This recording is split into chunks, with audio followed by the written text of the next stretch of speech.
Extension, flexion, abduction, adduction, supination, pronation, medial, lateral rotation, circumflexion, inversion, eversion. अस्सलाम वालेकुम to all of you. बायोमेडिकल्स के इस platform पर फिर से आपके लिए अवेलेबल हैं और आपको वेलकम करते हैं।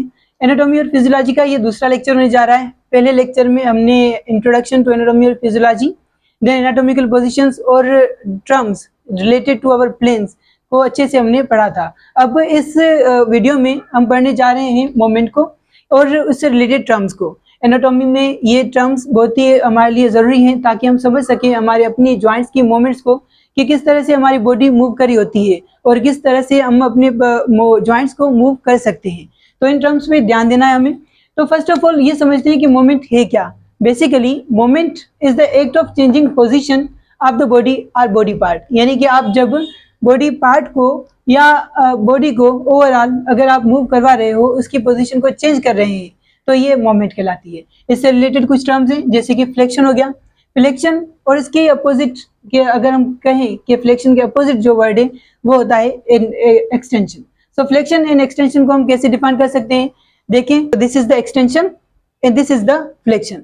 समझ आ गया कि फ्लेक्शन और एक्सटेंशन क्या है? Flexion means bending a joint. Whenever you are bending a joint, किसी भी एंगल पे आपने उसे बेंड किया है, फॉर सपोज ये हमारे हाथ हो गए, इनको हमने ये बेंड कर लिया, so that is the flexion. और जब आप इसी को ही एक्सटेंड कर रहे हैं, इसी को ही आप स्ट्रेट कर रहे हैं, दैट इज कॉल्ड एक्सटेंशन।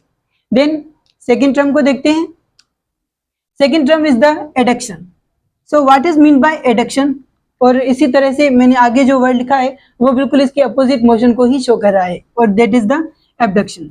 तो देखिए, एडक्शन और एबडक्शन को याद करना भी है हमें और समझना भी है।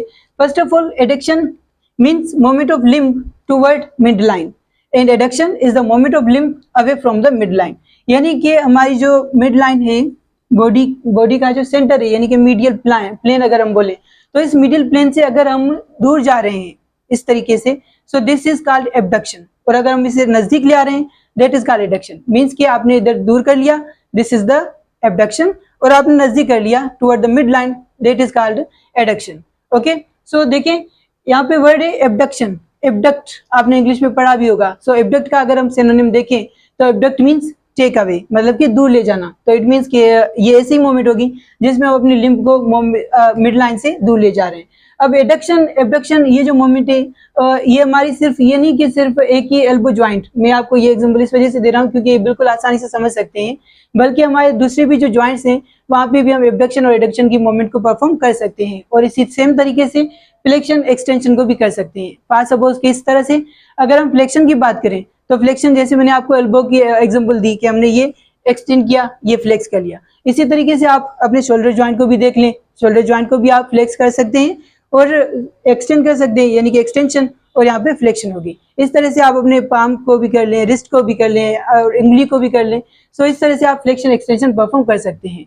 एंड देन इसी तरीके से दूसरे भी ज्वाइंट्स हैं, उनको भी आप उन पे भी मूवमेंट परफॉर्म कर सकते हैं। मैं यहाँ पे सिर्फ एक या दो ही ज्वाइंट्स को लूंगा ताकि आपको सिंपली ये पॉइंट समझ में आ जाए कि ये वर्ड्स मतलब है किससे रिलेटेड। उसके बाद आप किसी को भी समझ सकते हैं आसानी से। नेक्स्ट देखिए, थर्ड टर्म जो हमें डिफाइन करना है, that is the medial rotation.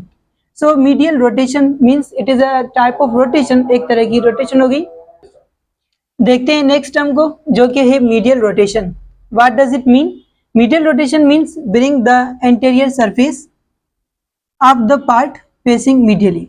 यानी कि आप मीडियल रोटेशन को हम इस तरह से समझ सकते हैं कि हमने अपना अगर हाथ को हम देखें तो हाथ को रखा हमने इस तरह से, और हम इसे मीडियली मतलब कि कर्व करके मिड लाइन की तरफ ले आ रहे हैं। मतलब कि ये हाथ, इसको आप इस तरह से ले आए, तो जब वो क्या करें कि इंटीरियर पोस्टीरियर पार्ट आपको दिखाई दे, इंटीरियर पार्ट मिड लाइन की तरफ आ जाए, such type of movement is known as medial rotation.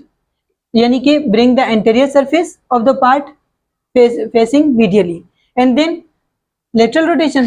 Lateral rotation means bring the anterior surface of the part facing laterally. इसमें आप anterior surface को lateral side पे ले आएंगे। वही सेम मोमेंट, यानी कि जिस तरह से आपने आपका हाथ रखा था, हाथ को बिल्कुल आप ऐसे मतलब कि आपने medially anterior side पे लिया है। अब आप इसको ही आप बिल्कुल ऐसे करें कि जिस तरह से आपको जो है वो एंटीरियर साइड ऊपर आ जाए, फेसिंग अपवर्ड। तो ये जो मोमेंट है, इस टाइप की मूवमेंट को हम कहते हैं medial rotation, sorry, lateral rotation.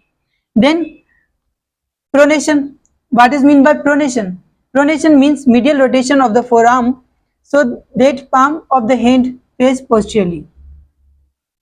तो प्रोनेशन का मतलब क्या हुआ, और सुपिनेशन को भी देख लिया आप. Supination is the lateral rotation of the forearm so that palm of the hand faces anteriorly. यानी कि इस तरह से एक ऐसी मोमेंट कि जिसमें हम अपने आर्म्स को, यानी कि ये हमारी पाम हो गया, इसको आप इस तरह से मूव करें. So this moment and this moment, इसमें आप इन दो मोमेंट्स को रिलेट करोगे.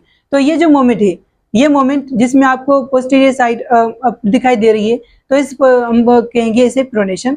और इसके अपोजिट अगर इस तरह से मोमेंट है जिसमें एंटीरियर साइड हमें ऊपर दिखाई दे, that is the supine position.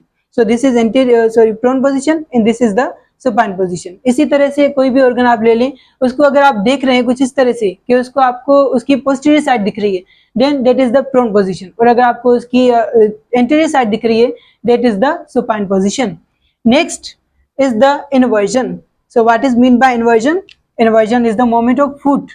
यानी कि ये मोमेंट आपके फुट से रिलेटेड है, जहाँ पे हम किसे कंसर्न करते हैं, we concern with the sole of the foot, focus is medially. मतलब इस तरह से एक ऐसी मोमेंट जिसमें आप पाँव को इस तरह से रखें कि वो मीडियली आ जाए. तो इसके लिए मैं आपको एक पिक्चर दिखा दूंगा जिसमें आप समझ जाएंगे कि किस तरह से इन्वर्जन होती है. इन्वर्जन का मतलब है कि आपको आपका पाँव डिफ्लेक्ट करना है मीडियल साइड पे. इसके अपोजिट जो मोमेंट है वो कहलाती है eversion. So what is mean by eversion? Eversion is the moment of foot so that the sole of the foot faces laterally. मतलब कि इस एक ऐसी मोमेंट जो कि बिल्कुल इन्वर्जन के अपोजिट है, जहाँ पे आप अपने पाँव को मीडियली अंदर की तरफ ले आ रहे थे, अब आप अपने पाँव को अपोजिट साइड में ले जाएंगे, जिस तरह से वो हमसे थोड़ा दूर होगा. तो इस तरह की जो पोजीशन होगी, या मिड लाइन से थोड़ा दूर होगा, तो इस तरह की जो पोजीशन होगी, इस पोजीशन को हम नाम देंगे इवर्जन. यानी कि ये मोमेंट इवर्जन मोमेंट कहलाएगी. लास्ट मोमेंट, अब नेक्स्ट टर्मिनोलॉजी को देखते हैं जो कि है circumduction. So what is mean by circumduction? इस मोमेंट को समझने से पहले हम क्या करते हैं कि इस वर्ड को देखते हैं. तो इस वर्ड में सरकमडक्शन लिखा हुआ है, mean circum, it is somewhat related to the circle. और सर्कल को भी अगर हम देखें तो एक कॉनिकल टाइप, यानी कि कॉनिकल स्ट्रक्चर को हम देखें तो वो भी एक तरह से सर्कल ही होता है, क्योंकि उसमें कोई भी एक तरह की एंगल नहीं बन रही होती.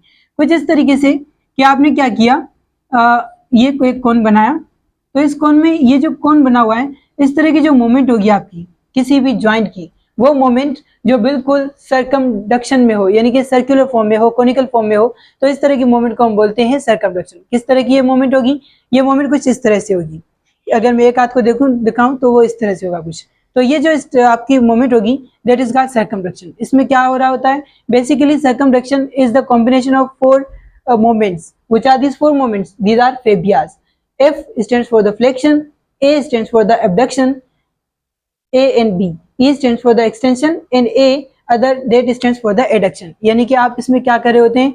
फर्स्ट ऑफ ऑल कि आप अपने ज्वाइंट को फ्लेक्स करें. मतलब कि ये मेरा ज्वाइंट है, अगर मैं एल्बो ज्वाइंट की बात करूं तो मैंने किसी एंगल पे इसे फ्लेक्स किया.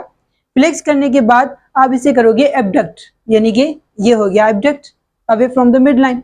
एबडक्ट करने के बाद आप इसे एडक्ट करेंगे coming to the mid line and then आप इसे एक्सटेंड करोगे.